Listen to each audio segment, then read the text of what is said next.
tribune de l'actualité plus. Comprendre, décrypter, analyser et commenter l'actualité sociopolitique, économique et culturelle en Guinée. Piloté par l'équipe de la rédaction du groupe SGI Média et les consultants, c'est le rendez-vous phare pour éclairer votre lecture de l'info. La tribune de l'actualité plus, du lundi au vendredi, de 9h15 à 10h45 sur Chéri FM Guinée. La tribune de l'actualité plus, de 9h15 à 10h45 sur Chéri FM Guinée.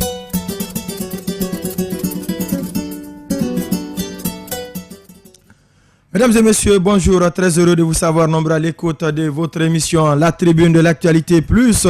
L'émission qui vous donne la possibilité de mieux comprendre l'évolution de l'actualité en Guinée, en Afrique et partout dans le monde. Nous sommes mardi 28 mars 2017. S'achemine-t-on vers des réformes profondes et douloureuses au RPG Arc-en-Ciel. En tout cas, un document vient d'être produit après 2 semaines de concertation dans lequel plusieurs recommandations ont été formulées. Mosaïque Guinée a d'ailleurs publié le contenu de ce document. L'auteur du texte sera tout à l'heure en direct dans cette émission. Il s'agit bien de Lamine Monyouma Sissi. Mamou, la ville Carrefour était en ébullition hier lundi en cause des échauffourées entre forces de l'ordre et étudiants de l'Institut supérieur de technologie de la localité. Le correspondant du site Guinée Matin qui a traité ce sujet, il va aussi être en direct dans cette émission. Il s'agit de Mamadou Bailo Keïta. Et puis, on va s'intéresser au cas du député à l'union nominale de la commune de Dixine. Il s'agit bien de Aboubakar Souma. Vous le savez, ce dernier, depuis un certain temps, a des démêlés avec le bureau politique de son parti. Aux dernières nouvelles, nous apprenons qu'il a créé son propre parti politique. Si c'est le cas, ça va être décrypté, analysé et commenté ici dans cette émission. Et puis on va parler aussi de cette autre sortie du général Sekouba Konaté. Nous n'avons pas encore l'élément sonore, mais celui qui a réalisé l'interview, c'est bien Amadou Hamza Ba de la radio Nostalgie. Il nous fait comprendre que c'est une interview qui est tout à fait différente de celle diffusée par le site Africa Guinée et .com. Nous allons aussi analyser ce sujet. Et puis on terminera par la justice. La justice, vous le savez, hier, la Cour suprême a cassé l'arrêt de la Cour d'assises dans le dossier de l'attaque contre le domicile privé du chef de l'État. Hier, notre reporter Diao Bachir était de la partie. Il fait partie aujourd'hui de ceux qui vont analyser, commenter, décrypter cette information. Diao Bachir, bonjour et bienvenue dans cette émission. Bonjour Aboubakar Condé. Approchez-vous du micro, bonjour. Bonjour à tous les auditeurs. Daouda Mohamed Kamara, bonjour. Bonjour Aboubakar Condé, bonjour à nos auditeurs et téléspectateurs. La mise en onde côté radio est assurée par Kande Omar Kamara, assisté de Kadiatou Touré. Ici, micro-présentation Aboubakar Condé, la réalisation côté TATV, comme chaque matin, assurée par Alassane Diallo et toute son équipe, composée ce matin de Yamoussa Silla, Konkoba Kouyaté, Babla Keita, Daouda Mohamed Kamara. On va commencer par le cas de Aboubakar Souma. On se rappelle, lors du vote du code électoral, il était le seul député de l'UFDG à voter non contre le projet. Et puis, on se rappelle encore les sorties médiatiques d'Aboubacar Souma contre le vice-président du parti, président de son groupe parlementaire, Fodé Oussou Fofana. Est-ce que toutes ces raisons suffisent pour l'homme de créer sa formation politique aujourd'hui? Je crois aujourd'hui la question qu'on s'est posée avant ce jour et avant qu'on ne sache concrètement quel sera le nom de son parti, on savait déjà que quelque chose pointait à l'horizon entre Aboubakar Souma et l'UFDG parce que on sait d'abord les problèmes ont commencé, même si ça c'est les problèmes sont empirés au niveau de l'Assemblée nationale avec sa position contraire à celle de son groupe parlementaire, mais aussi on a vu cette sortie d'Aboubacar Silla portant plainte contre Fodé Oussou Fofana par rapport aux propos qu'il a tenus à l'encontre du Kontigi. Le Kontigi contesté. Le Kontigi contesté, comme vous le dites, Aboubakar Condé. Elle a Serouna Souma de Tanene. Et aujourd'hui, on voit certaines sorties contraires à celles de la ligne du parti. Et tout cela constitue quand même des éléments qui tangibles qui nous amènent à dire que aujourd'hui le divorce entre l'UFDG et Aboubakar Souma, qui est d'ailleurs un député de ce parti, et même si le divorce il n'est pas consommé, mais je crois les carottes sont cuites et on attend bien de savoir dans quel bol ces carottes vont être déversées pour que la consommation soit effective. Parce que déjà, il faut rappeler qu'avec nos confrères de Africa Guinée par exemple, le journaliste qui est rentré en contact avec Aboubakar Souma, parce qu'il faut le rappeler, actuellement, difficilement, il décroche son téléphone. J'ai appelé son numéro aujourd'hui plus de 10 fois. Voilà, il n'a pas décroché. Difficilement, il décroche ses téléphones à l'heure. Pourtant, il n'est pas de ce genre.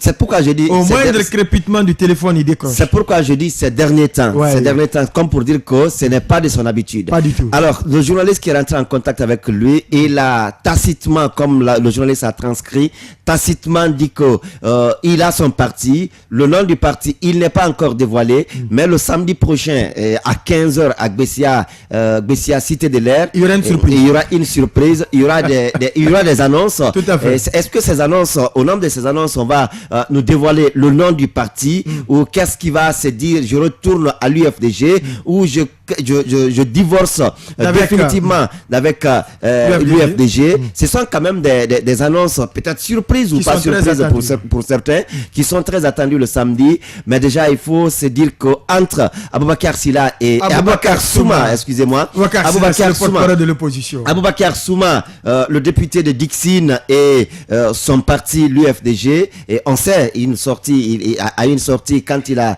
qualifié l'UFDG de parti de parti ethnique, et chose qui lui a été troisième élément, il faut le dire, chose aussi qui a été propos qui a été contre-attaqué par Fodé Oussou Fofana, qui a réagi du coup pour dire que les deux s'étaient livrés à une véritable joute oratoire par médias interposés. Fodé Oussou Fofana qui dit qu'il n'est pas Peul, il est de Kindia, il est Soussou, et pourtant il est de l'UFDG. Il est de l'UFDG, comme pour dire que c'est une manière de démentir les propos de Aboubakar Souma, qui dit que l'UFDG est un parti de Peul. Mais je crois aujourd'hui le débat il ne doit pas demeurer à ce niveau. Le débat doit plutôt demeurer, à mon sens, à un mécanisme de rapprochement, à un mécanisme de renforcement des capacités du parti à maintenir. On l'a dit avec le RPG Arc-en-Ciel, par exemple, avec le départ de certains cadres du parti. Aujourd'hui, les Docteur Ousmane Kaba et d'autres, d'ailleurs, il faut le dire. Aujourd'hui, l'UFDG doit plutôt, à mon sens, se mettre au travail pour retenir ceux qui sont déjà dans le parti, mais aussi, comme le parti le fait actuellement, aller vers d'autres qui ne sont pas du parti, qui, pour l'instant, augmenter la surface électorale du parti. Aussi bien l'UFDG que le RPG ou d'autres partis d'ailleurs. Je ne crois pas qu'un parti est aujourd'hui à profiter du départ d'un élément clé qu'il soit, quelle que soit la position qu'il occupe dans le parti. Et on n'a pas intérêt quand même à laisser aller un élément quel qu'il soit du parti, parce que ça quand même, ça va vous ramener sur la sellette. Au lieu de communiquer positivement sur vous, la communication elle va plutôt être négative. Elle va être dans une position de faiblesse. De faiblesse. Donc lorsque vous rapprochez les cadres, vous maintenez ceux qui tentent de se rebeller au sein du parti, vous les maintenez et ils changent de ligne, ils réintègrent les rangs du parti. Je crois que ça c'est une expression de la force du parti, c'est une expression de la capacité de leadership du parti.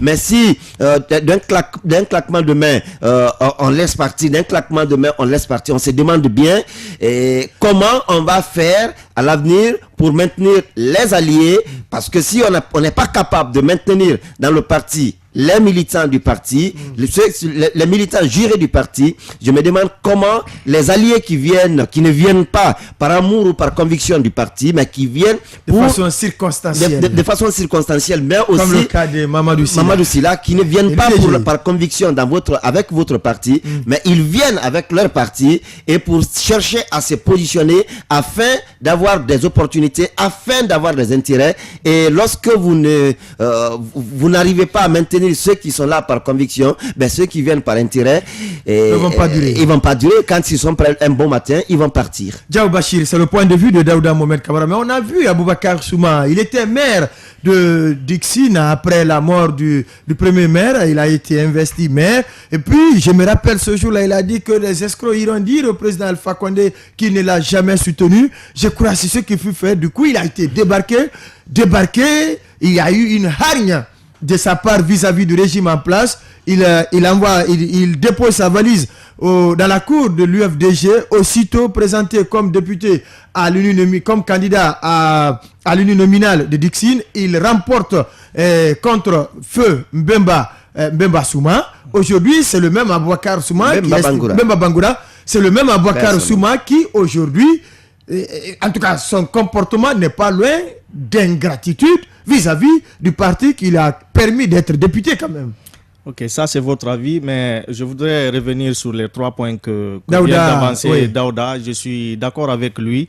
Mais Aboubacar Souma, son départ total du parti... Ce n'est pas encore prononcé, ni par lui, ni par le parti. Voilà, ça je ne peux pas l'affirmer ici, mais tout ce que je peux dire, je suivais le nouveau vice-président qui a été... Oui, Ibrahima Cherif Ba. Ibrahima Cherif Ba, il est l'invité sur l'une de ses radios, des médias hier. Place, oui. Voilà, il disait, quand on lui a dit que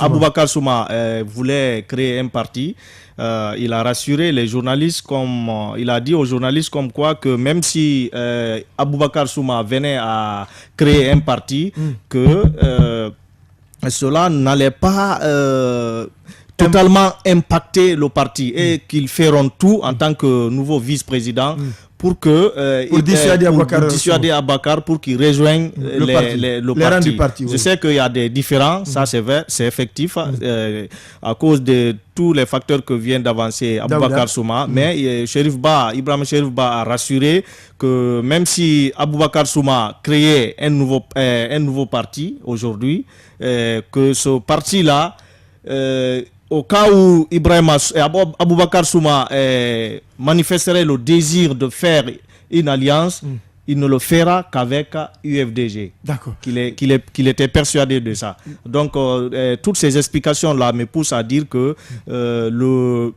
un départ brutal, si je peux m'exprimer ainsi, je ne peux pas croire à ça. D'accord. Je pense que les grands partis politiques sont tous malades aujourd'hui. En tout cas, l'UFDG, le RPG, les problèmes au sein de ces partis, ça ne finit pas. Oui, Daouda Mohamed Kamara, avant d'aller avec la mine Monument Sissi. Ce que je voulais ajouter à cela, je crois que c'est de bonnes guerres où c'est stratégique. C'est stratégique, ces propos de Ibrahima Cherif Ba. Parce qu'aujourd'hui, il ne peut pas dire on fait dos ou on divorce carrément avec Ibrahima Souma, Aboubacar Souma. C'est vrai, vous l'avez dit quelque part que c'est une ingratitude aujourd'hui que peut exprimer ce comportement de Aboubacar Souma. Mais à mon sens, il n'y a pas là d'ingratitude parce que l'arrivée également de Aboubacar Souma à l'UFDG a massifié un peu le parti. A essayé aussi de donner un poids, petit qu'il soit, à l'UFDG. Ça a quand même donné une certaine coloration, ça a quand même évité certains propos d'autres citoyens qui pensent que l'UFDG dans le carcan ethnique. Que l'UFDG est monocolore, mais Aboubacar Silla, au sein de l'UFDG, Aboubacar Souma, c'est celui-là qui revient tout le temps sur ma langue.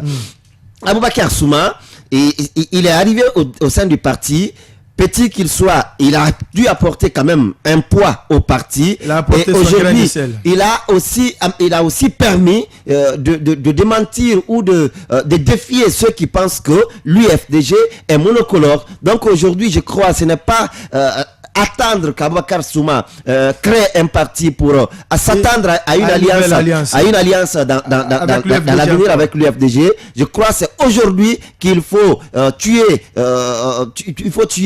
cela dans l'œuf. Il faut éviter que Aboubacar Souma crée ce parti, prenne l'arène de ce parti, qu'on nous convainque à retourner au sein de l'UFDG, qu'il continue quand même à jouir des privilèges du parti jusqu'à son départ d'aujourd'hui. D'accord, on va partir avec Lamine Monument Sissi, celui qui a écrit le texte que Mosaïque Guinée a publié. C'est un texte relatif aux recommandations issu de 2 semaines de conclave entre les militants, cadres et bureaux politiques de RPG Arc-en-Ciel. Qu'est-ce que le document dit? Est-ce qu'aujourd'hui, le bureau politique est en phase avec les militants de ce parti qui est aujourd'hui au pouvoir? Il va nous expliquer tout à l'heure il va nous donner réponse à ces différentes questions. La tribune de l'Actu Plus, l'invité. Lamine Monyouma Sissé, bonjour.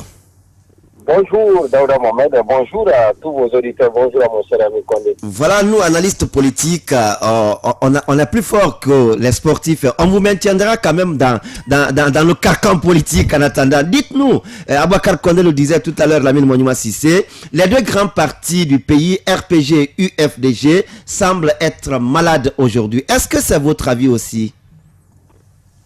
Malade, je ne sais pas, mais malade, RPG, UFDG, je ne sais pas, mais de toutes les façons, il y a des remous. Ça grésille au sein de ces 2 formations politiques. Est-ce que ça peut basculer? C'est la grosse question qu'on se pose. Mais donc la machine est grippée. Oui, vous savez que la vie des partis politiques est inhérente à ces petits problèmes. Pour vous que ces petits problèmes ne soient pas des grands qui puissent emporter ces partis. Petit, grand au sein du RPG Arc-en-Ciel, on n'est pas loin que ce petit problème devienne grand problème. Dites-nous concrètement, vous avez publié cet article, ce rapport, et avec des interrogations, est-ce que le rapport arrivera à Séroutoréa? Quel est le contenu de ce rapport aujourd'hui? C'est justement à cause de ça que moi j'ai pu me procurer ce rapport. Et parce que les structures à la base ne pensent pas que les cadres du parti qui ont été associés à ces journées de concertation puissent transmettre en état donc le rapport au président de la République. Et quand vous parcourez le rapport, vous trouverez des lignes, vous trouverez des paragraphes dans ce rapport qui ne seront pas du goût du président et qui ne favorisent pas également ces cadres du parti qui sont, vous l'avez dit tout à l'heure, il y a un fossé énorme entre le bureau politique du RPG Arc-en-Ciel et les structures à la base.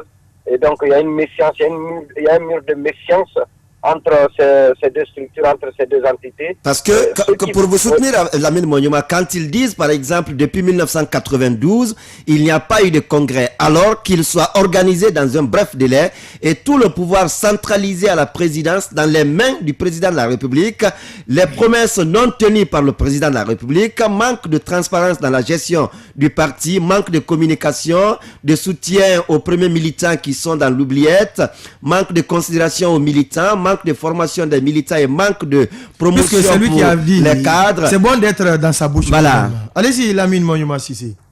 Effectivement, et vous savez, le premier principe est ce sur lequel ils sont tous convenus et tout de suite qui n'a pas lieu de réflexion, de trop de réflexion, c'était l'organisation et maintenant du congrès. Et parce qu'ils ont constaté que depuis 1992, le congrès n'est pas organisé. Ce n'est pas seulement l'avantage du président Alpha Condé, d'après les structures d'après les responsables des structures que nous avons écoutées, mais c'est plutôt à l'avantage de certains cadres qui s'approprient de tous les avantages du parti. Vous savez, le président parfois consulte le parti dans la nomination de certains cadres, mais c'est au plus haut niveau et à un niveau très restreint. Donc les structures à la base se sont rendues compte que tout est bloqué à ce niveau-là. Alors il faut mettre à ce niveau donc les cadres qui sont vraiment de leur émanation. Alors donc ça a été le premier point. Deuxième point, on a parlé de copinage, je l'ai rappelé tout à l'heure, c'est toujours ça, c'est des amis, c'est des copains, des coquins et donc des affinités qui propulsent certaines personnes au devant à certains postes de responsabilité. Cela a été dénoncé par ces structures réunies pendant 2 semaines. Il y a également l'omniprésence du président de la République. On estime que toutes les décisions du parti sont prises à Séroutoréa. Personne ne dira le contraire. L'exclusion de Ousmane Kaba, on reproche au président de la République. De toutes les façons, les rumeurs font état d'une émission du président, donc d'une décision du président, ou sinon on a lu dans les humeurs du président de la République et prendre cette décision. Il y a beaucoup de décisions qui sont prises à la présidence de la République, c'est ce qu'on nous a dit, et qu'il faut que cela s'arrête. Et troisième, il y a des promesses non tenues par le président en faveur du parti depuis 2010. Le président Alpha Condé, ce n'est pas sellement propre au président Arc-en-Ciel, il y a beaucoup de promesses qui ont été tenues et d'après les observateurs, très peu de promesses ont été réalisées. Il y a un manque de communication au sein même du parti. La base est complètement déconnectée de ce qui se passe au sommet. Il y a le soutien, manque de soutien aux militants, aux premiers militants du RPG Arc-en-Ciel qui sont aujourd'hui dans l'oubliette. Chacun en a dans son quartier et donc qui présente un visage pitoyable. Et cela a été évoqué. Oui, c'est dommage. Manque de considération aux militants. Donc on estime que les militants du RPG Arc-en-Ciel ne sont pas considérés. Ils ont pris l'exemple sur les nouveaux venus qu'on appelle les responsables, les militants de 25e heure, donc qui n'en accusent de l'engagement, du militantisme de ces anciens. Et cela a été également dénoncé. Il y a le manque de formation. Vous savez, Alpha, il a dit que les jeunes du RPG ne sont pas formés. Donc les jeunes Guinéens, les jeunes du RPG ne sont pas formés. Il a promis de construire une école pour former ces jeunes. Jusqu'à présent, cela n'est pas fait parce qu'il a été prévu en lieu et place du siège d'Abdalaï, en faire une école pour former les jeunes du RPG. On attend encore, on dit que c'est en construction, et peut-être que c'est après la fin de son mandat que cela sera une réalité, et ça a été dénoncé. Donc on dénonce le manque de formation, mais on ne fait rien pour former les jeunes. Donc on dit on ne s'intéresse pas au parti, on ne s'intéresse au parti qu'à la veille des consultations. Et ce point aussi a été beaucoup discuté et tout le monde en a convenu que le président, les structures, les cadres du parti ne s'intéressent au parti qu'à la veille des consultations pour venir peut-être donc remplir les oreilles des militants, leur faire de nouvelles promesses et après les promesses ne sont pas réalisées, on leur fait la courtoisie que quand les élections s'approche. Donc il y a difficile d'intégration de nouveaux adhérents. Comme pour dire, ils nous ont dit qu'ils nous ont pris en compte toutes les préoccupations parce que vous savez que ceux qui quittent le RPG Arc-en-Ciel se plaignent de la fermeture des militants, donc de l'inaccessibilité de ce parti par les nouveaux adhérents. Il y a l'instrumentalisation des jeunes du parti également. On le voit, hein, il y a ce qu'on appelle le bicep. Il y a des clans qui se forment au sein du RPG Arc-en-Ciel. Sur les réseaux sociaux, on peut les constater. Il y en a qui sont favorables à certains, d'autres à d'autres. Voilà, donc ça se passe comme ça. Et même au siège, vous avez vu, le jour que Banta Mansour est arrivé au siège et qu'il a refusé la parole à Paul Moussa Diawara, on n'était pas là, mais on a appris. Voilà, donc il y a des jeunes qui ont applaudi Banta Mansour. On nous a dit que ces jeunes-là ont été importés. Donc, l'instrumentalisation des jeunes a été dénoncée et voilà, donc a été dénoncé par les structures à la base. Donc, quasiment, c'est une véritable autopsie qui a été faite. Hein? Non, c'est vraiment une autopsie. Hein. Tout a été pris en compte, je dis bien. Alors, Lamine Mounioma Cissé, quand on prend par exemple cet autre aspect qui rend d'ailleurs malade nos grands partis aujourd'hui, au point 14 par exemple, ils disent interdire l'ethnocentrisme au sein du parti. À votre avis, est-ce que les instances supérieures qui font la promotion de l'ethnocentrisme ou cela est construit à la base aujourd'hui? Oui, à ce niveau, moi j'ai approché des responsables à travers lesquels j'ai eu ce document, qui me disent que quand un responsable est en position de faiblesse, il se met derrière son ethnie, derrière sa région, derrière sa ville, derrière sa préfecture pour réclamer son poste, mais il ne le fait pas au nom du parti, il ne le fait pas dans l'intérêt du parti, mais plutôt dans son propre intérêt. On a vu assez de cas, quand on veut toucher à un ministre, on dit non, cette préfecture n'a pas de représentant dans le gouvernement. C'est le seul cadre. Donc il faut le maintenir, il est le seul cadre. Quand c'est un directeur, on dit non, cette localité n'a pas de cadre ici à ce niveau, il est le seul. Ou bien quand c'est on dit non, il ne peut, il n'y a pas, on dit que c'est un parti malinqué. Quand on va le toucher, on va dire c'est la confirmation de ces allégations de ces propos. Alors, donc, ce sont des trucs comme ça, en répétition, qui se passent au sein du RPG Arc-en-Ciel et les jeunes, les structures à la base, cela n'est pas passé sous la... Allô? Oui, allô, on a du mal à vous entendre. Lamine Mounioma Cissé, vous êtes là?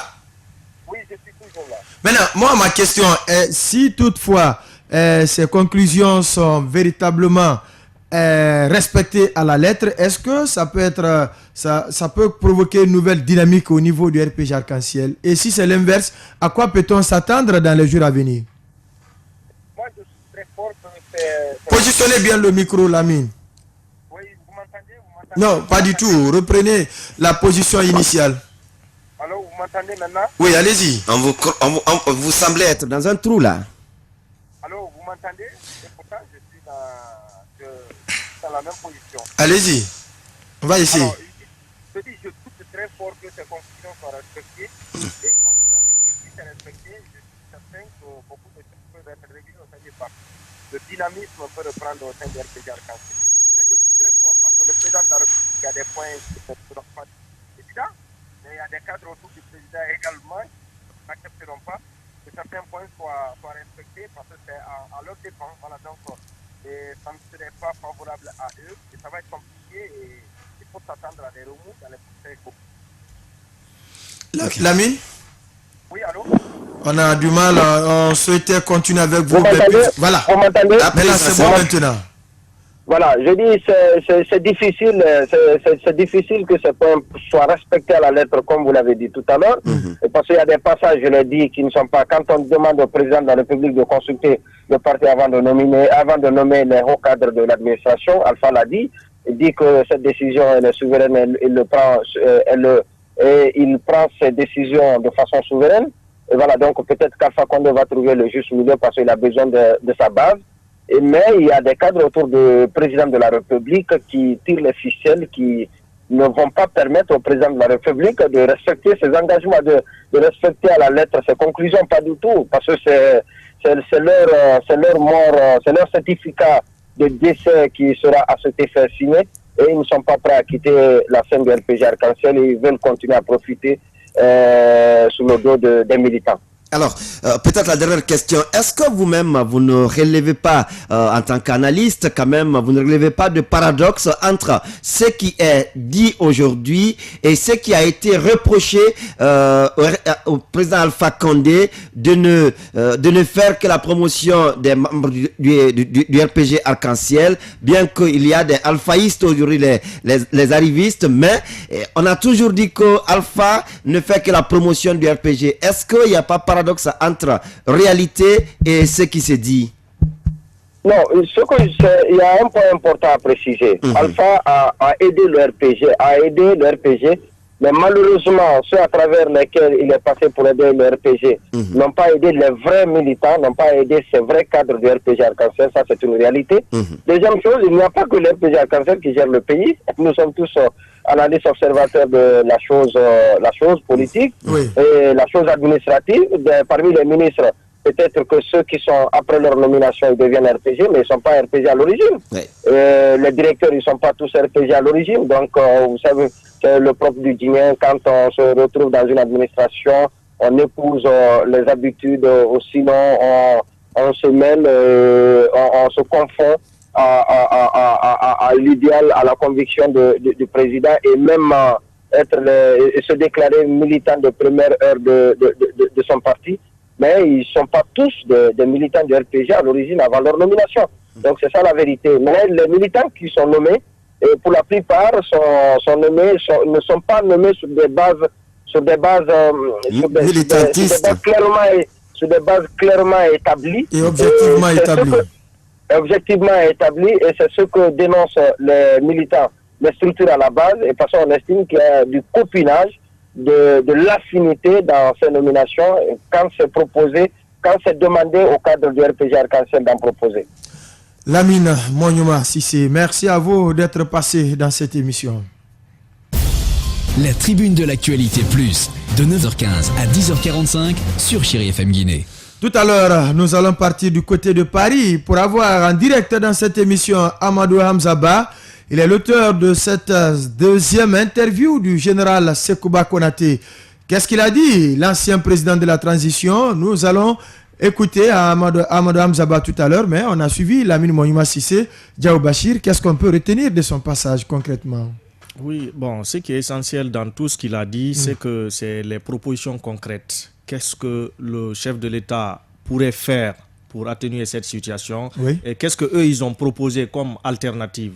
Je pense que sinon... Oui, mais si le Congrès, depuis 92, le Congrès ne s'est pas tenu, c'est anormal. Ce n'est pas... C'est anormal. C'est pas bien. C'est anormal, c'est anormal. Ça, c'est de la dictature. Moi, je pense que cette autopsie est une réalité, vraiment. C'est une réalité que tout le monde connaît d'ailleurs. Maintenant, le problème, est-ce que le chef de l'État va essayer de trouver le juste milieu pour désamorcer cette bombe qui, comme l'a dit Monument, parce qu'à la longue, s'il ne fait pas attention, les choses risquent de s'exploser.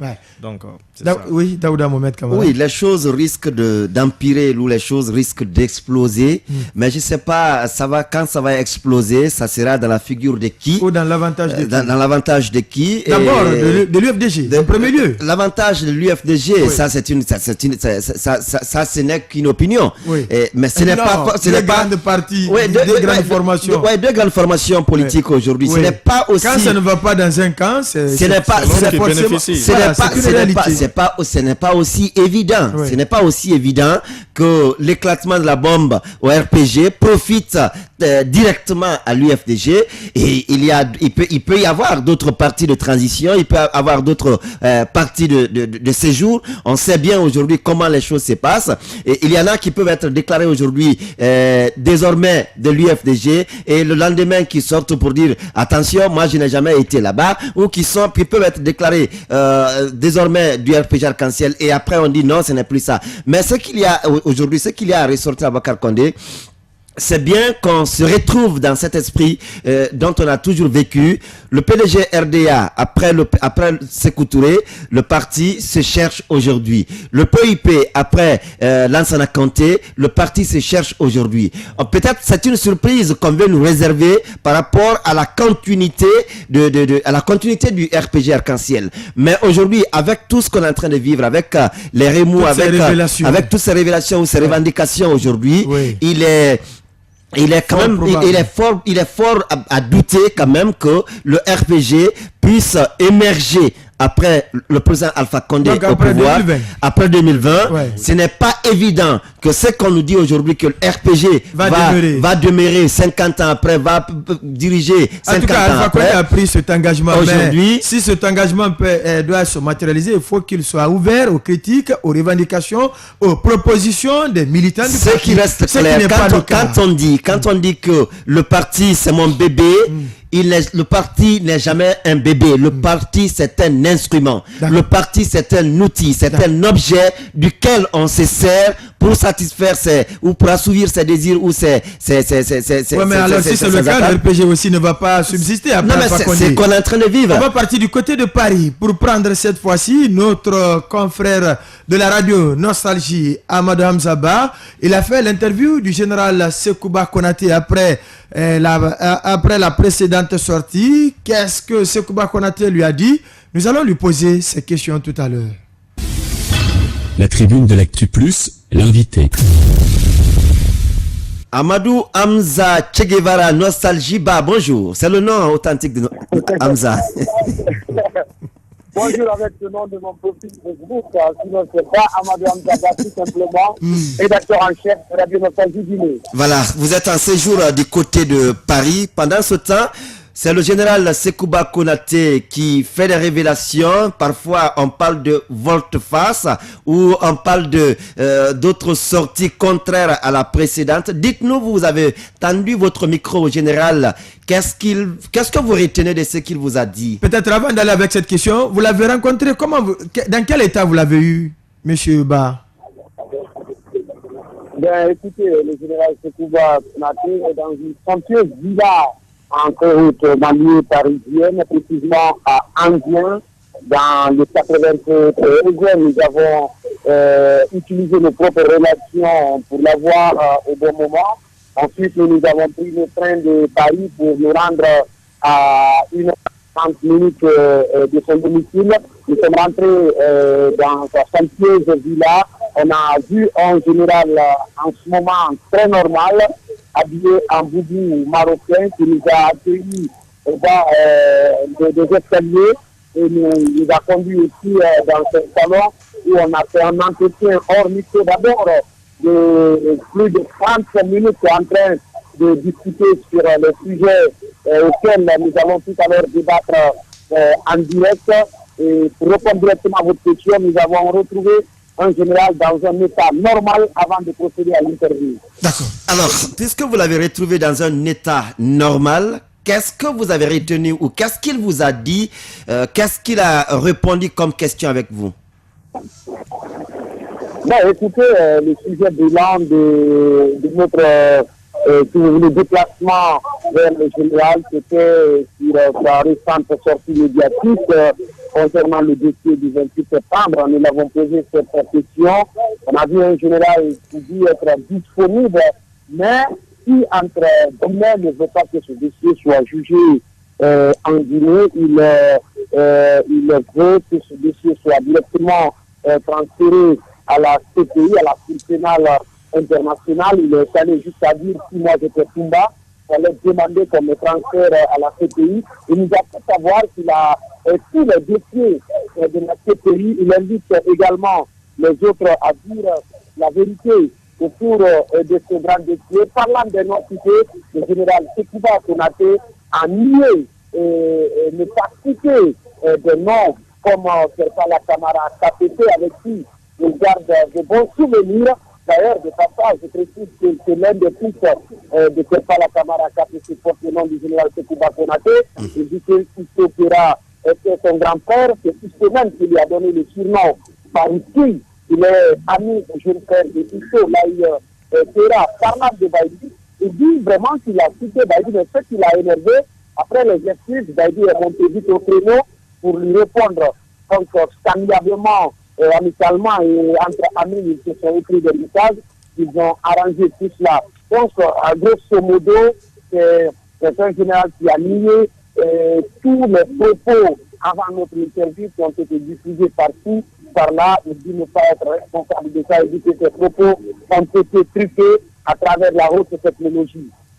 Donc, les informations qui sont diffusées par le site Africa Guinée, il nie être l'auteur de ces informations, ou en tout cas, il nie être l'auteur de ces accusations portées contre des personnes que vous venez de citer.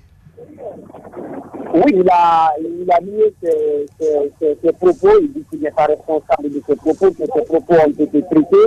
Il a nié pas mal de choses, hein, voilà. Il a également... Comme quoi, par exemple, aussi? Il a levé l'équivoque, je voulais dire, ses relations avec l'actuel président, le professeur Alpha Condé.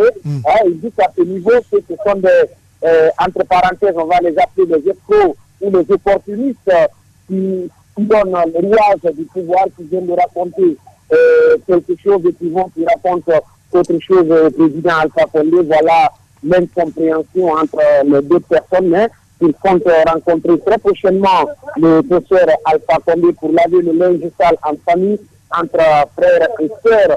Il n'y a aucun deal qui existe entre lui et le président Alpha Condé, comme le pensent d'autres personnes, qu'après Alpha Condé va lui passer la main. Il a été clair à ce niveau, il dit qu'il n'y a aucun deal, qu'il n'est pas politicien, il reste un militaire et un général d'armée. Tout ce qu'il a précisé, il dit qu'il reconnaît que le président Alpha Condé lui a donné une maison au centre-ville de Saloum, tout en gardant le nom du quartier dans lequel se trouve cette maison que le président Alpha Condé lui a donnée. Il a aussi évoqué sa rencontre avec le chef de file de l'opposition guinéenne. Il a dit que Sénégal Diallo est venu lui rendre visite après plus de combien d'années sans se retrouver, que Sénégal lui a demandé qu'est-ce que je peux faire pour toi, qu'est-ce que je peux te donner.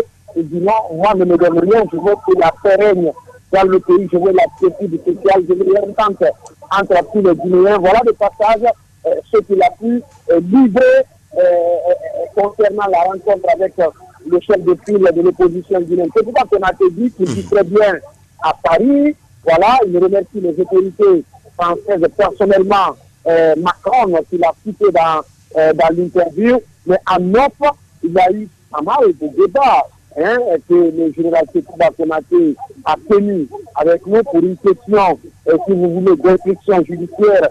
On ne se permet pas professionnellement de livrer tout cela, sinon on risque de jouer sur l'instruction judiciaire. Vous savez, à un moment, le journaliste doit être professionnel.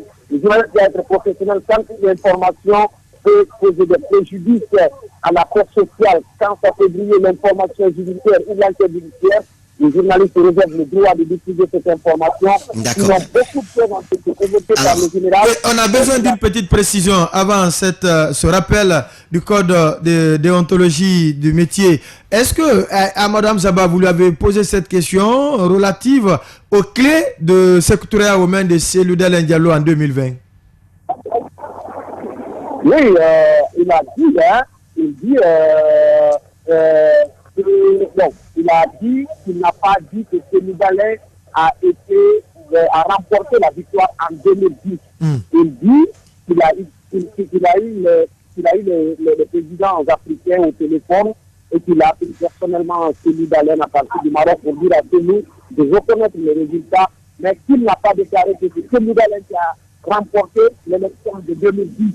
Et il a également assumé ses propos de dire que Alpha Condé doit remettre le fait de sécurité à Cellou Dalein en 2020.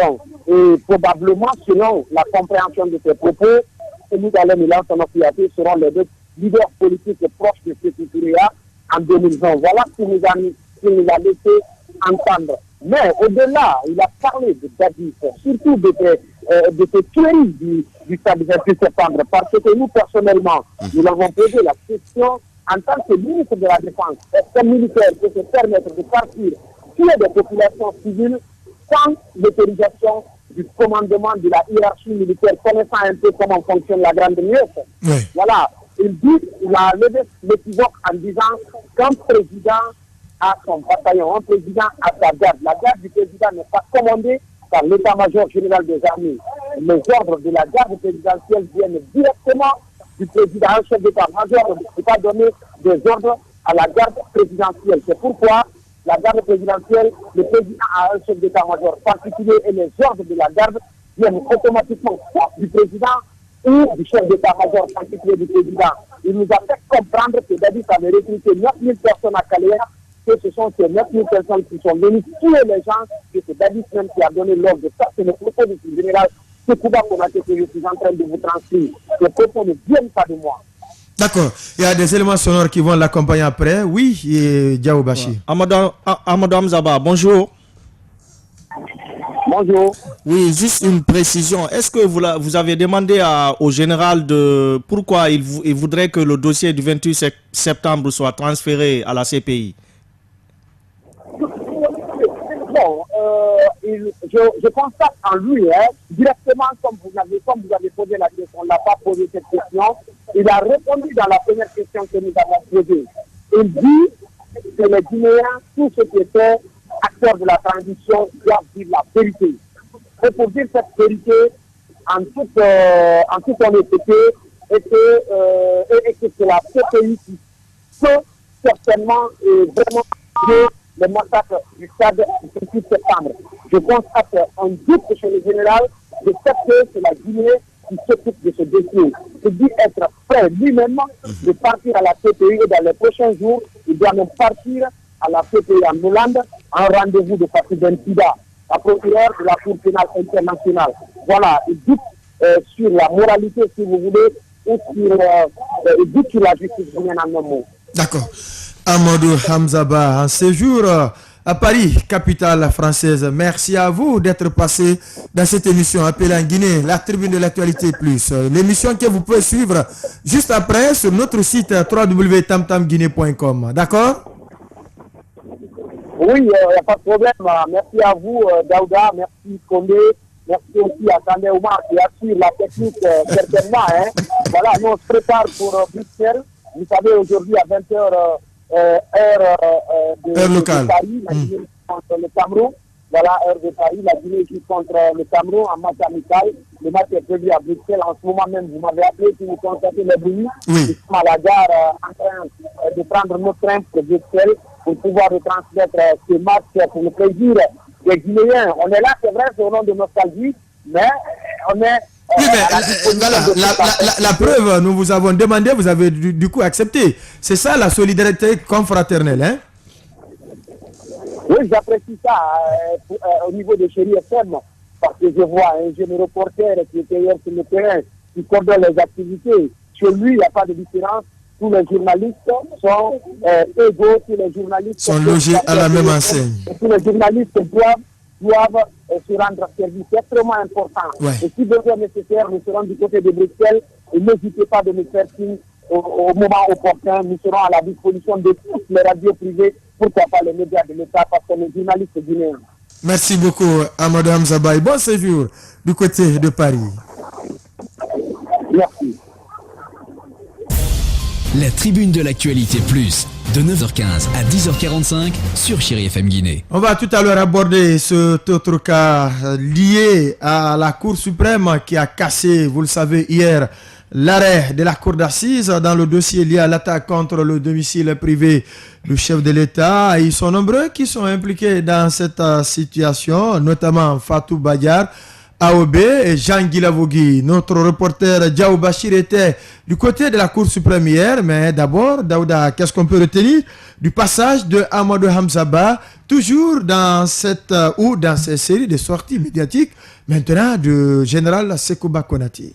Ben, Aboubacar Condé, je crois, depuis le samedi d'ailleurs, on en parlait, et je crois, il est très difficile pour moi de croire d'emblée à certaines déclarations, parce que on dit qui recherche la vérité doute d'abord de tout. Ouais. Et aujourd'hui, il y a eu l'extrait sonore qu'on a écouté ici, avec qu'on a eu à travers le site de notre confrère Asmio Soirée. Oui. Et la voix, je crois, en l'écoutant, c'est le général Konaté, on entend. Bien entendu. C'est le général Konaté, on entend. Nous avons l'extrait sonore ici. Nous avons l'extrait sonore encore. Et Amadou Hamza Baye va nous envoyer l'autre extrait. L'autre extrait également. Oui. Et le général Konaté dit n'avoir pas cité les noms de Istokera, le nom Paroski qu'il a aujourd'hui. Il dit que c'est Istokera qui lui a donné ces noms. Et il est ami au jeune frère de Istokera, Laï Kera. Et il est ami à Baïdi Haribo, à KPC. De très longue date à KPC, parce que KPC, le fils de KPC l'un des enfants de KPC porte son nom aujourd'hui.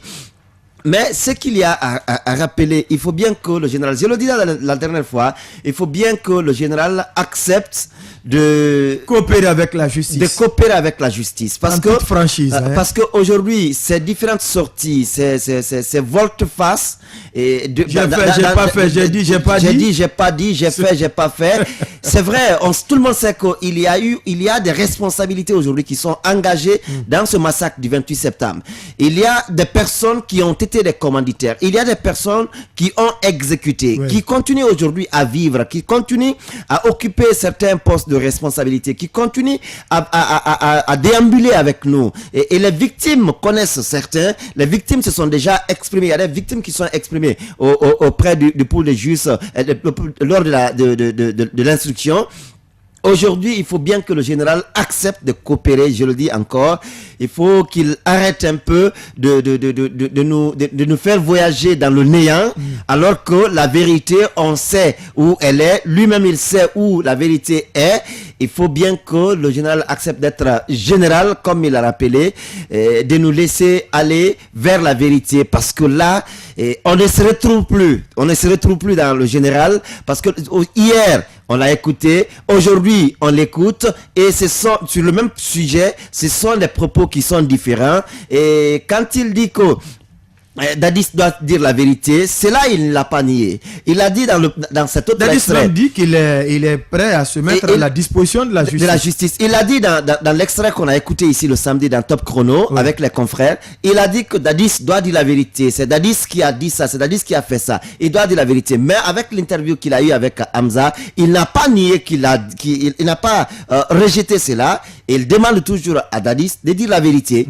Et en citant les gens de Kalea, par exemple, il faut déjà rappeler qu'Aboubacar Condé, à chaque arrivée, Dadis étant arrivé, a dû recruter ses proches pour Kalea. Mais il y a aussi des personnes proches de Konaté qui ont été recrutées au temps de Konaté. Donc chacun est arrivé avec ses hommes. Aujourd'hui, il faut bien que le général arrête. C'est ce qu'on a toujours dit. Il faut faut que s'il n'arrête pas, mais qu'il coopère. Qu'il coopère. Non, quand je dis qu'il faut qu'il arrête, il faut qu'il arrête ces sorties qui font déambuler le peuple de Guinée aujourd'hui dans le néant. Et on veut être situé pour que la vérité se sache par la justice. Voilà, je le disais aussi à l'entame de l'émission, Maman Ville Carrefour était en ébullition hier lundi en cause des échauffourées entre forces de l'ordre et étudiants de l'Institut supérieur de technologie. Que s'est-il réellement passé? Le correspondant du site guinématin.com est déjà en ligne. Il s'agit de Mamadou Bailo Keita.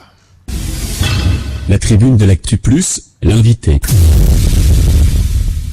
Mamadou Bailo Keita, bonjour.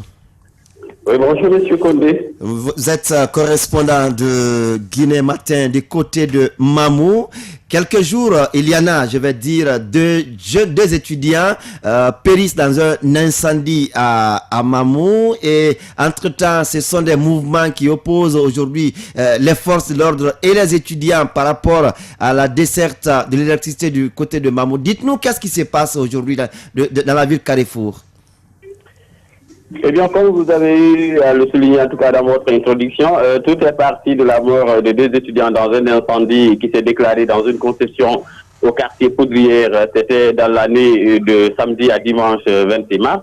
Alors, les étudiants très en colère disaient que c'était un court-circuit, en tout cas d'après les informations qu'ils ont reçues sur les lieux, c'était un court-circuit qui était à l'origine de cet incendie. Et donc, ils étaient très en colère contre la société électricité de Guinée, EDG. Et ils ont voulu manifester le jour même, mais le président des étudiants a immédiatement pris en tout cas le devant pour un peu sensibiliser les étudiants et les appeler à une cérémonie commémorative qui devait avoir lieu hier lundi à l'Institut supérieur de technologie. Et donc, c'est ce qui fut fait, mais malheureusement, il n'y a pas eu une autorité administrative qui est allée pour encadrer ces gens-là, pour compatir et également pour essayer d'apaiser la tension de ces étudiants-là. Et donc, quand ils ont fini leur cérémonie, ils ont pris la tangente pour la ville Carrefour où ils ont voulu aller jusqu'au siège de l'EDG pour en tout cas faire part de leur colère. Et donc, ils se sont tout d'abord dirigés dans la famille où étaient logés ces jeunes pour présenter les condoléances, et juste après, ils sont venus vers le tribunal de première instance de Mamou où un groupe s'est introduit, où ils ont commencé à jeter des pierres sur le toit, d'autres ont arraché le tableau d'affichage, et puis il y a eu des vitres qui ont été cassées au niveau de la salle d'audience, également des vitres de fenêtres du bureau de monsieur le procureur ont été cassées quelque part, sa voiture ainsi que celle du juge Barry ont été endommagées. Et les étudiants ont continué le chemin jusqu'au siège de l'EDG où les attendait d'ailleurs un impressionnant dispositif sécuritaire, comme pour dire que les autorités ont anticipé pour sécuriser les lieux de l'EDG, mais elles n'ont rien fait vraiment dans le cadre de l'apaisement. Et donc les étudiants, une fois arrivés au niveau du siège de l'EDG, le dispositif de sécurité qui se trouvait là-bas a anticipé, au lieu d'attendre d'être submergé par cette foule d'étudiants habillés en noir-blanc, ils ont tiré des bombes lacrymogènes pour disperser la foule, et donc les étudiants aussi ont répliqué par des jets de pierre. Et donc c'est cette scène de violence qui va en tout cas se faire ressentir dans plusieurs endroits de la ville et obligeant d'ailleurs les commerçants à fermer boutique pour un certain temps. Et donc, ça continue comme ça. Et puis, les interpellations ont commencé. Et à date, nous, en tout cas, d'après le procureur de la République, près le tribunal de première instance de Mamou, une vingtaine d'étudiants ont été arrêtés hier. Parce que la chasse à l'homme a continué jusqu'à 16h-17h. Quand on vous rencontrait en ville habillé simplement d'un pantalon noir et une chemise blanche, eh bien... Donc vous allez être au mauvais moment et au mauvais endroit. Effectivement, vous allez être automatiquement embarqué pour, en tout cas, un commissariat de police ou, en tout cas, à la gendarmerie pour être entendu, parce que ces étudiants-là, tous ceux qui ont été interpellés, en tout cas hier, ont été auditionnés selon le procureur de la République pour situer la responsabilité de chacun dans ce qui s'est passé. Eh bien, ce matin, on nous apprend qu'il n'y a pas eu cours du côté de Télico parce que tout simplement, les étudiants n'ont pas voulu répondre ils sont solidaires à leurs amis qui ont été arrêtés. Voilà, donc pour le moment, c'est l'ambiance qui règne à Mamou. Et la circulation, les boutiques ont rouvert ou jusqu'à présent tout est fermé? Bon, les boutiques ont ouvert depuis hier d'ailleurs. Bon, avec cette chasse à l'homme là, quand même, il y a eu assez de boutiques qui ont ouvert les portes.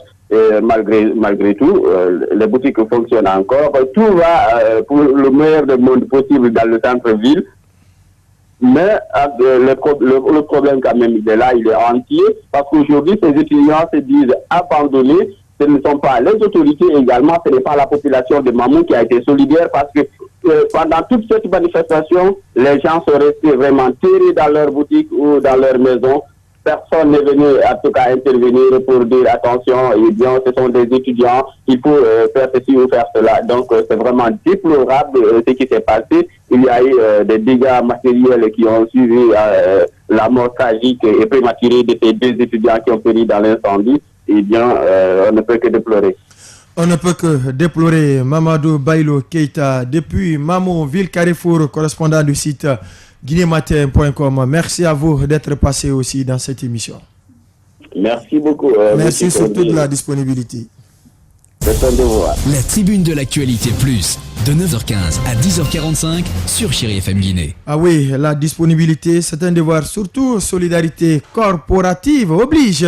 On a suivi donc Mamadou Bailo Keita, Diaou Bachir, deux étudiants trouvent la mort par suite d'incendie, échauffourée, interpellation d'étudiants. Qu'est-ce qu'on peut retenir?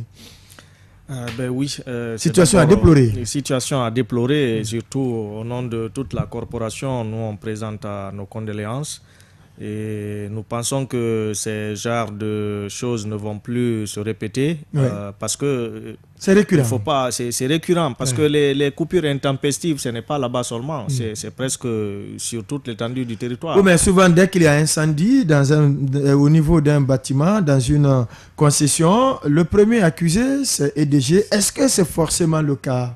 Bon, c'est pas parce que souvent c'est les mauvaises installations, la qualité du câble utilisé, la qualité des fils et puis les installations clandestines, tout ceci contribue leur vétusté également. Voilà, donc c'est ça. Daouda Mohamed Kamara. Moi je crois que c'est vrai, c'est EDG qui produit aujourd'hui le courant, c'est EDG qui distribue le courant, mais il y a lieu de rappeler quand même ou de préciser que les installations à l'intérieur des maisons, c'est pas EDG. EDG a sa responsabilité au poteau de devant. Au niveau des poteaux, il revient à d'autres électriciens de travailler à l'installation dans les maisons.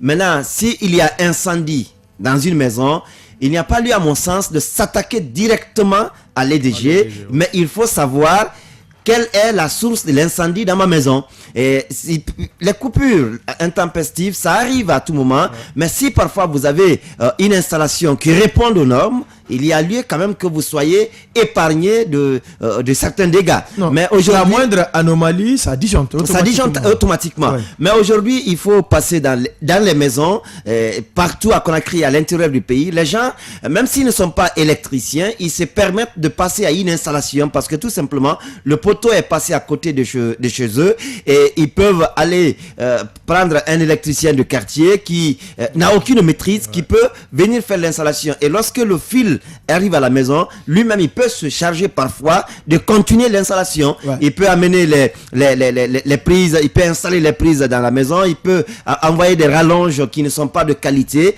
Et parfois, il faut pas, c'est l'heure là-dessus aussi. Parfois, il y a des gens qui peuvent sortir de la maison et toutes les lampes sont allumées. Et lorsque vous sortez de la maison et vous ne passez pas la journée là, il n'y a personne à la maison, il y a lieu quand même que vous mettez tout hors tension. Mais si vous laissez les choses sous tension et qu'il y ait dégâts derrière vous, il y a choc derrière vous, dites-vous quand même qu'il va y avoir problème. Et tout cela, il ne faut pas dire que c'est EDG qui est forcément responsable de cela. Mais je crois qu'il y a lieu parfois de rappeler les citoyens, qu'on soit étudiant ou pas étudiant, sachant s'attaquer aux faits, sachant s'attaquer à certaines réalités. Ce n'est pas en allant caillasser, par exemple, le siège de l'EDG. Le siège de l'EDG qui va résoudre le problème et qui va ramener les deux étudiants qui sont décédés. Ils sont décédés, c'est vrai, ça nous fait très mal, on est très triste.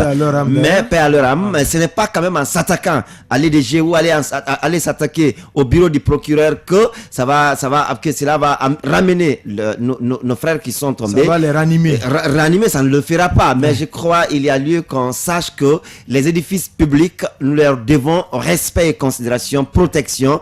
Et c'est là, parce que c'est le contribuable guinéen. Le siège de l'EDG, le bureau du procureur, ce n'est pas son argent, ce n'est pas l'argent de son frère, ce n'est pas l'argent de sa famille, c'est nous qui l'avons, c'est notre argent.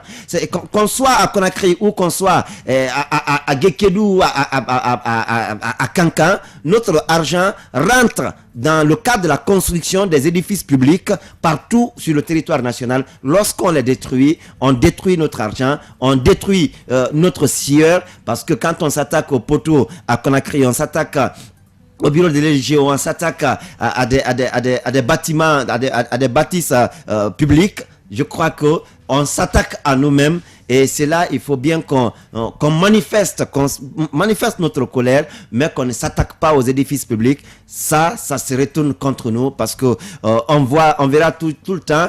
Et aujourd'hui, on sera dans l'éternel recommencement. Aujourd'hui, il y a des villes. La notion du cercle vicieux. Il y a des villes aujourd'hui en Guinée où il n'y a pas d'édifice public. Il n'y a pas d'édifice public. Vous allez aujourd'hui pour chercher votre extrait d'acte de naissance dans votre village où vous êtes né ou dans votre ville où vous êtes né.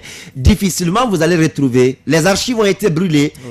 On s'est attaqué aux événements de 2006-2007. On s'est attaqué aux édifices publics. À tout. On s'est attaqué à tout. Et aujourd'hui, on a plus de jugements supplétifs que d'extraits d'actes de naissance. Donc ça c'est un problème aujourd'hui dont on doit comprendre et savoir que notre colère, l'expression de notre colère ne doit pas être synonyme de caillassage, de brûlure, d'incendie sur les édifices publics. Marchons, disons, nous avons telle colère, nous marchons d'un point A à un point B. C'est ça la manifestation. Voilà. Ce n'est pas s'attaquer aux édifices publics. Donc la conscientisation doit continuer des citoyens. Tout à fait. Preuve de civisme. Dans ce cas, on va s'intéresser à ce dernier sujet. C'est bien la Cour suprême qui a cassé hier l'arrêt de la Cour d'assises dans le dossier lié à l'attaque contre le domicile privé du chef de l'État, Diao Bachir. Vous étiez de ce côté hier. On lisait la joie dans le visage des avocats de la défense. Effectivement, la première chose qu'on a remarqué, c'est cette joie au niveau des deux avocats qui étaient vraiment contents. Maître Salif Béavogui et son confrère. C'était vraiment la joie hier. La Cour, comme vous l'avez dit, a procédé à la cassation de cette décision et maintenant, les deux avocats auront la liberté maintenant de demander une éventuelle libération de leurs clients parce que la décision a été cassée. Mais ils vont d'abord se concerter, d'après Maître Salif Béavogui, ils vont se concerter d'abord avec les clients avant de prendre cette décision. Mais l'autre avantage, c'est que l'affaire sera maintenant au niveau du tribunal de première instance de Dixine, et ce qui est avantageux pour eux, parce que d'après ce que son confrère a dit, ils auront maintenant la possibilité à partir de ce tribunal, après concertation avec leurs clients, de demander une libération pure et simple. Une libération pure et simple. Maintenant, le fait de casser ce arrêt, est-ce que vous leur avez posé cette question? Est-ce que ça annule la poursuite? Qu'est-ce qui va être fait? Est-ce que c'est la reprise d'un nouveau jugement? Comment la démarche va être faite? L'avantage, c'est justement la reprise du jugement au niveau du tribunal de première instance de Dixine. C'est ça, c'est le premier avantage. Ça. Maintenant, c'est ça le premier avantage. Donc la loi les autorise à demander un nouveau jugement et éventuellement de demander une libération de leurs clients. D'accord, oui. Ce qu'il y a également à ressortir à ce niveau, parce que vous y étiez. J'y étais aussi, à la sortie des avocats de Maître Béa, par exemple, il est arrivé avec un slogan sur les lèvres, c'est bien... le monde bouge, la Guinée aussi. La justice guinéenne aussi est en train d'avancer. Droit de l'homme en construction. Merci à la Cour suprême, merci à la justice guinéenne, merci d'être courageuse, aujourd'hui de casser cette décision de la Cour d'assises. Parce que on a estimé, vous l'avez rappelé, il y a l'officier Jean Guilavogui qui était condamné à perpétuité, il y a AOB également, mais aujourd'hui on remet le compteur à zéro. La pendule est donc remise à zéro.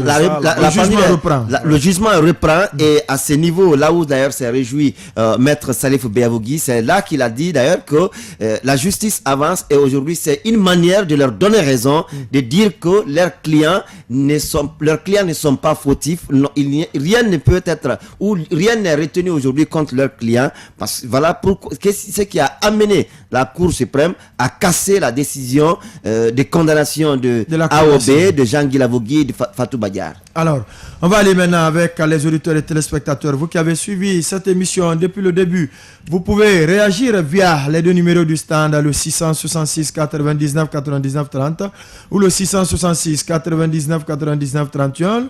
Le tout premier, Mamadou Diallo, Siradio de Flamadina. Siradio, bonjour. Bonjour. Nous vous écoutons. D'abord, moi, je pense que monsieur Sekouba Konaté doit arrêter une fois pour toutes de tympaniser les Guinéens. Ah bon? Il a été le président de transition guinéenne. Maintenant, il a été incapable de dire la vérité aux Guinéens au moment là où il devait dire la vérité. C'est pas actuellement le fait qu'il n'est pas président, il va aller faire des déclarations. C'est fantastique. On ne peut pas accepter ça, on ne peut pas admettre de choses comme ça. Si il dit que LAC avait gagné les élections en 2010. Non, il ne l'a pas dit. Il ne l'a pas dit. Hein? Dans toutes les interviews accordées, M. Diallo, il ne l'a pas dit. J'ai dit, nous, on sait qu'il avait dit ça à LAC Dalin Diallo. Il a dit que c'est lui avait gagné les élections. Maintenant, il était obligé, il était obligé de donner le pouvoir à Alpha Condé. De cette Alpha Condé avait cessé le pouvoir. Il a dit ça à quelle occasion? À quelle occasion? Il a dit ça à votre ami journaliste Hamza.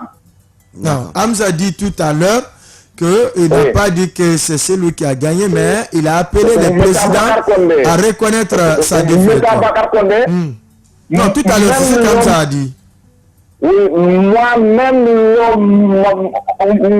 là, j'ai suivi le général Pétouba Chemel. Il a dit que, maintenant, il a dit qu'il ne peut pas dire ce qu'il a parlé avec Seblo. Maintenant, votre ami Hamza vient à peine de vous dire que il nous l'avait demandé qu'est-ce qu'il peut faire pour le général Pétouba. Le général lui a répondu que lui, il voudrait seulement la paix dans l'Afrique. Oui. Maintenant, nous devons arrêter de faire l'amalgame. Ce n'est pas le moment qui nous dit la vérité. Maintenant, je voudrais intervenir en ce qui concerne la Cour suprême.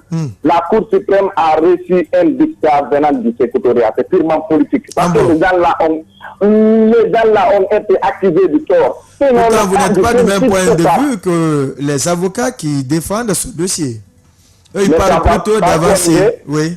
Mais soyons honnêtes une fois. Ouais. Mais si vous devez tout politiser dans ce pays, M. Diallo, est-ce qu'on va s'en sortir? Chaque acte posé. Parce que les avocats eux-mêmes saluent l'avancée judiciaire et le courage même de la Cour suprême aujourd'hui.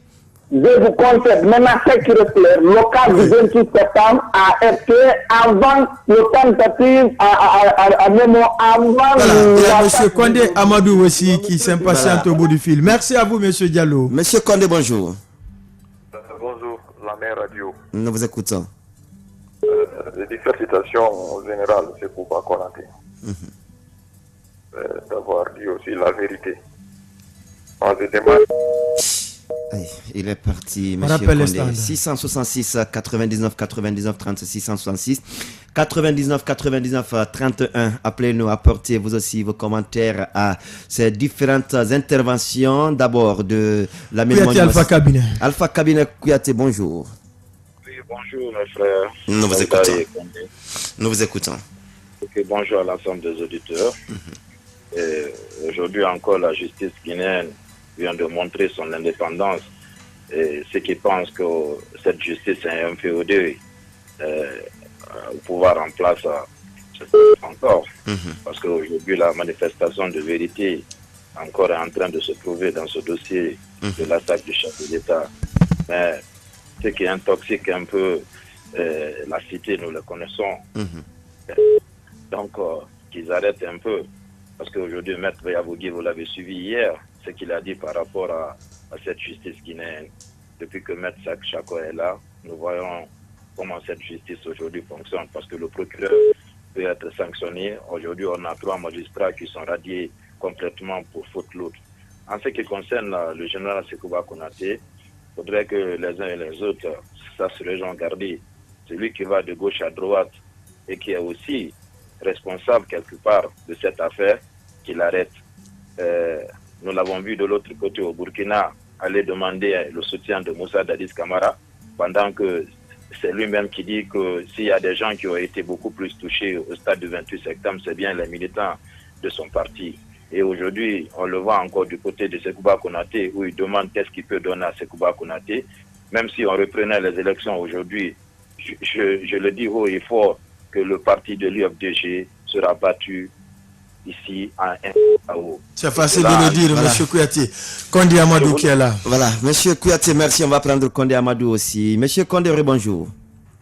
Bonjour, je vous dis bonjour au successeur Nelson Mandela, notamment celui d'Alain Diallo. Je disais félicitations aux Sekouba Konaté en tant qu'ancien président de la République. Je demande aux tribunaux de la CEDEAO de porter plainte contre Alpha, d'avoir accepté de venir au pouvoir en coup d'État, parce qu'il n'a pas gagné les élections. Qui le dit aujourd'hui, oui, selon le Sekouba, oui. Non, à quelle occasion, M. Condé? Oui, c'est lui qui a organisé les élections. Non, à quelle occasion il a dit? Non, ouais, je vais vous dire. Konaté a dit qu'Alpha est venu, mais ce n'est pas Alpha qui a gagné les élections. À quelle occasion? Dans le début de soirée. Assimil Soirée? Non, Hamid Soirée, le patron du site là, en France. Assimil Soirée, c'est Assimil Soirée de... Pourtant, nous avons l'élément sonore, oui. Hein? Oui, tout le monde a ça, même tout le monde, partout dans le monde. On a tout ça. Peut-être alors la partie a été censurée, la version que nous avons n'existe pas certainement. Non, c'est d'autres personnes qui ont été acquiescées, qui ont payé l'argent pour modifier ça. Tout le monde connaît ce qu'il a dit, même RFI a pas. Vous avez la version authentique? La version de soirée, c'est la version authentique, oui. Vous en avez, vous? Oui. Vous pouvez nous aider à l'avoir? Oui, il n'y a pas de problème. Je serai à votre radio là-bas. Je suis la Vermanière. D'accord. Oui, je disais comme le tribunal de la CEDEAO a condamné Djamé, de condamner aussi Alpha Condé d'avoir accepté de venir au pouvoir en putsch. C'est pour cela aujourd'hui il a gâté notre parti, le RPG, c'est pour cela. C'est parce qu'il est mal, je félicite Sekouba Konaté, je lui félicite beaucoup. Et en finir, je veux dire félicitations au secrétaire de Nelson Mandela, notamment celui d'Alain Diallo. Voilà. Merci beaucoup. Merci. 666 90 ans, on a un autre auditeur en ligne. Allô, bonjour. On va le prendre. Allô, bonjour. Votre nom, vous appelez d'où? C'est Bakar Chérif, Ankosen. Monsieur Chérif, nous vous écoutons. La vérité du soleil pointe à l'horizon et le moment est arrivé. Tous les coupables, tous les responsables du 28 septembre seront jugés et condamnés. Il ne faut pas qu'on tourne autour du pot.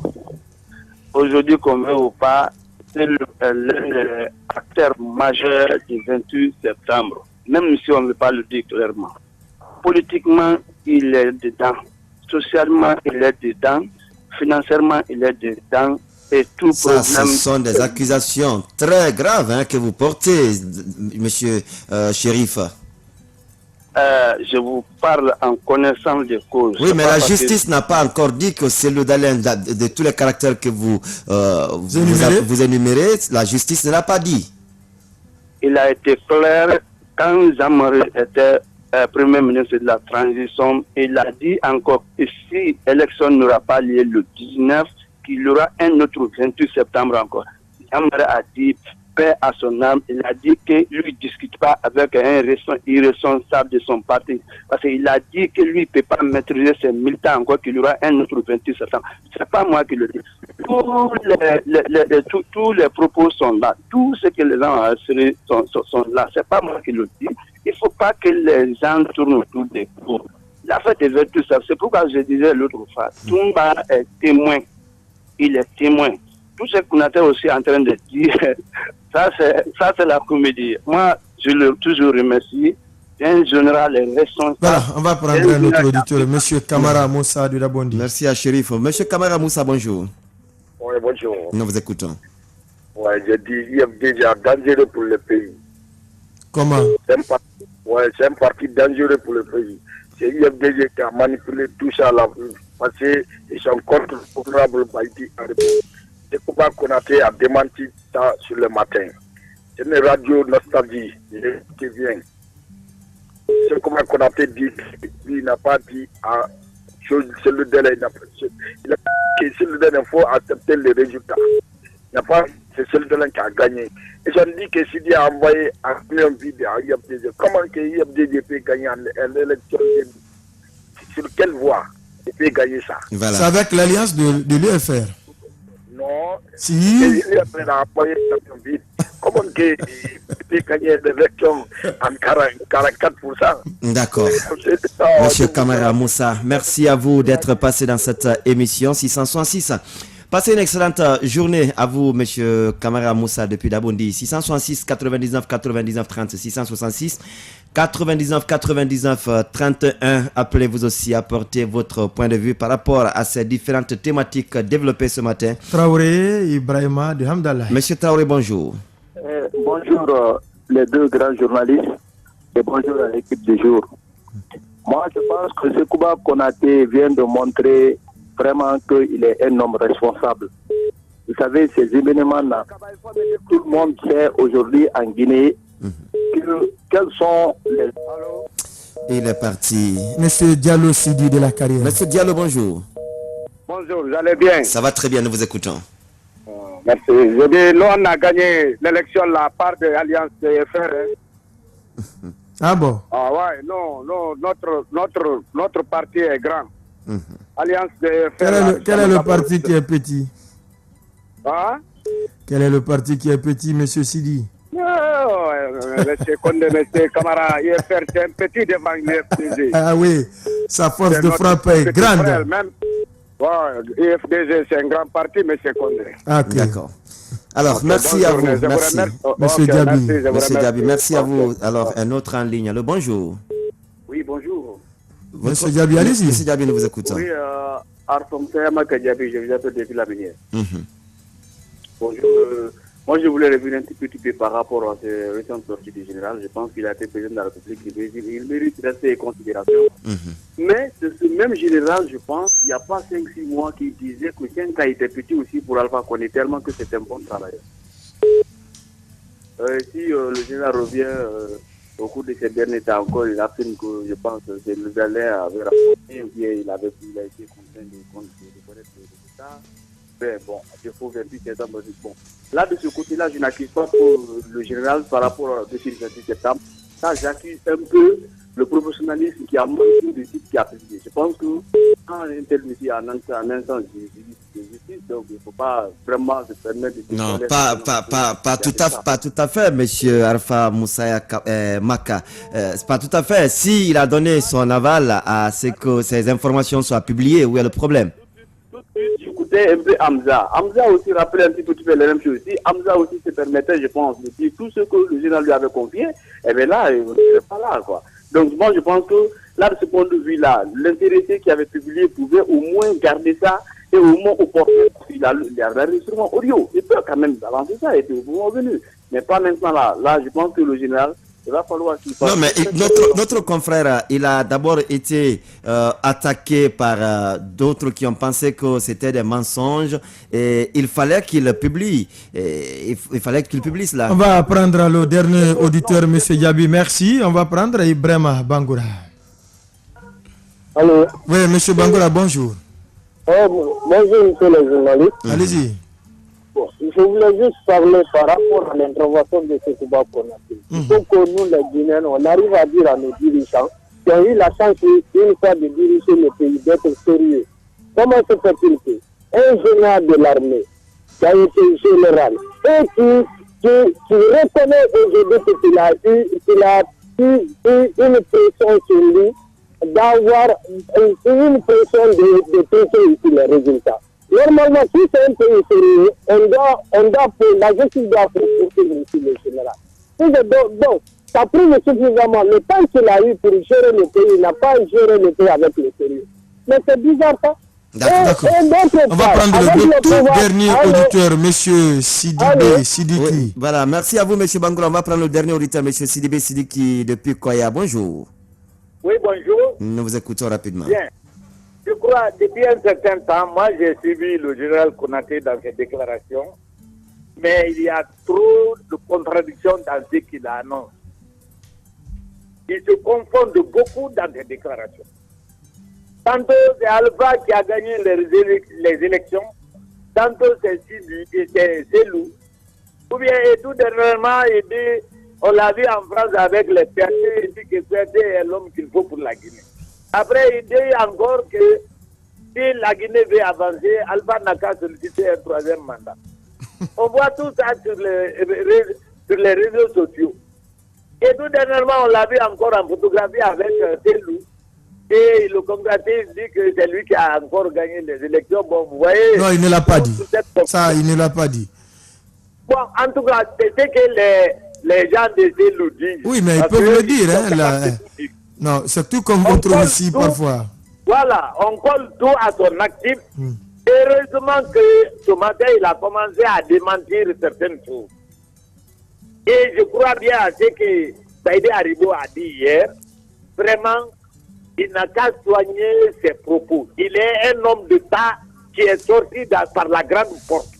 Aujourd'hui, il assume une responsabilité continentale. Il est le haut commandant des forces interafricaines. Il ne faut pas qu'il se permette de raconter des choses n'importe comment. D'accord.